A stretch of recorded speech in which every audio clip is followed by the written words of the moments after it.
but probably one of the most dangerous that I know of, honestly, and one thing that we deal with quite a bit is yoga.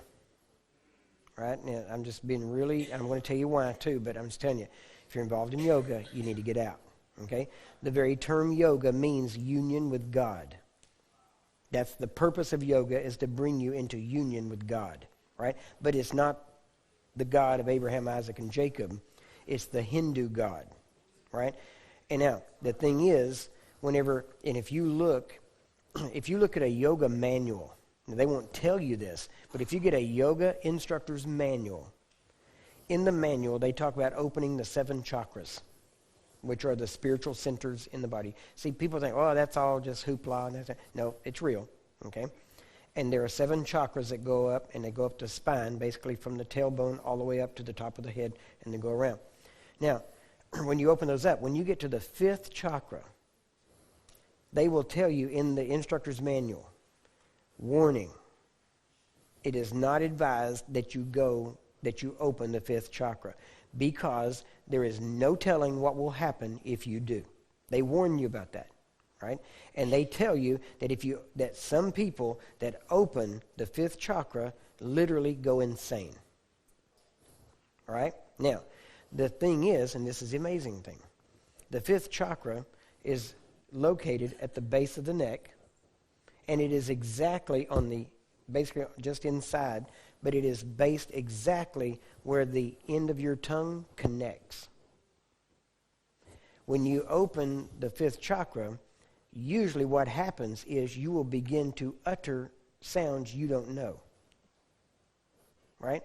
That is demonic tongues. It is spiritual, and it is demonic. Now, there are other things that go on with that. Now, the reason for that is because restoring the power of the tongue is a spiritual, I don't want to say exercise, but it's a spiritual experience, put it that way. Okay? Now, now you shouldn't be involved in it. Almost every person I've ever dealt with scoliosis had something to do with yoga. Almost every one of them. Right? And the reason being is because of what's called the Kundalini spirit, which is a serpentine spirit, which when you do that, or people sometimes in your family can do that, then it will affect your spine and causes a curvature of the spine that takes the shape of a serpent. Right? So if you're involved in yoga, which I'll be honest, or just share this with you, if you do research on Pilates, the man that invented Pilates actually took some of it from yoga and incorporated it into Pilates. The P90X thing that you might have seen on television, the exercises, they bring yoga into it too. So there's a lot of things there. So I'm not saying don't do exercises. I'm just saying check it out.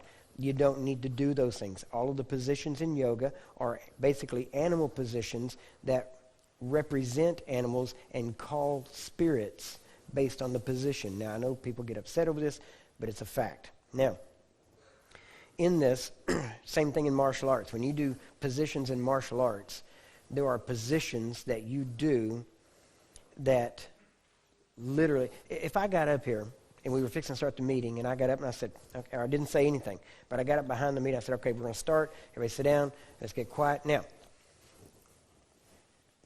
if I did that, what would you think? I'm fixing to start praying.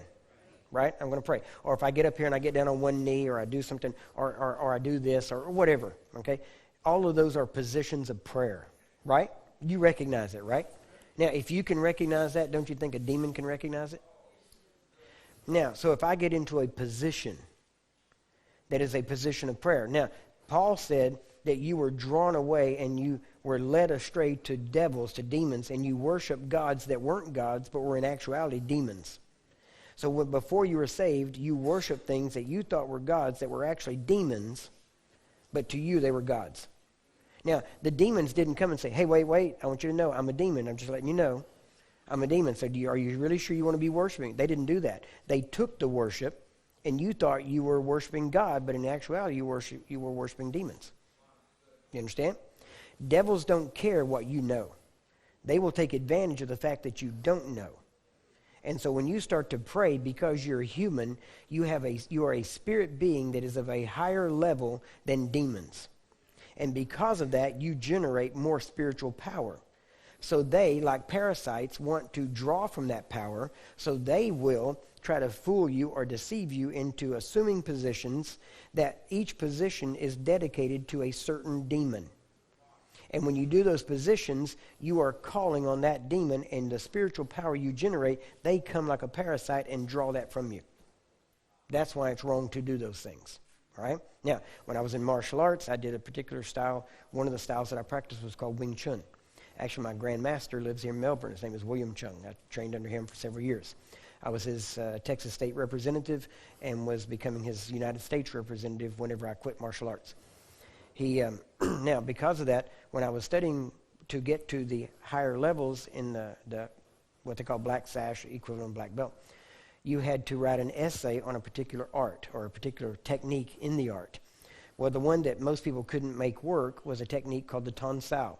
Ton Sao is supposed to mean palm up block.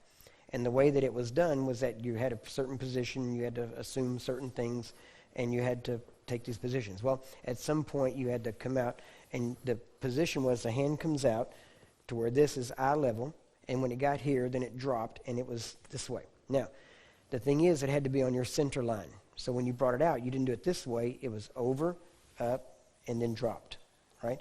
Now, the idea is this stays level and should never be more than really that far away. Anyway, you don't need to know all this, but there it is, okay? Now, nobody could make this work because this is a block. Well, it doesn't look like a block because it looks like you could easily go around it, right? But the idea is that this block could be used, so for someone through, you would be here and you would just turn it so that you could block and they would hit and this would absorb. I don't care how big you are, how strong you are, how hard you can hit. If you do it right, this will absorb any punch and it won't get through. And your arm won't, what we call break the bridge. It won't break. So you can learn that. Well, nobody could make it work.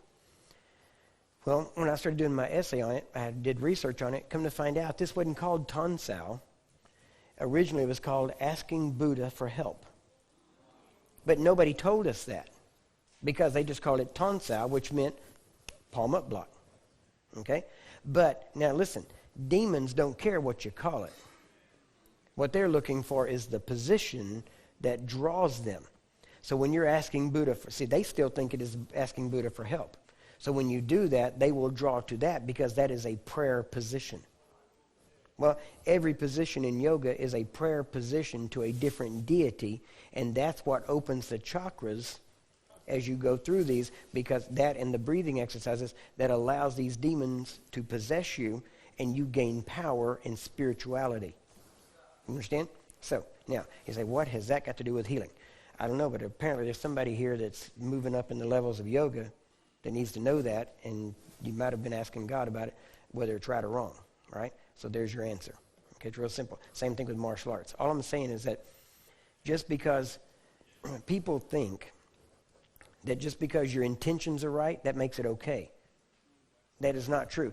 Jesus said that you can worship him in vain. Do you understand that? Well, if you can worship in vain, then apparently your intentions have something to do with it, right? But it's not just by intentions, because you can intend to worship correctly, but it be in vain.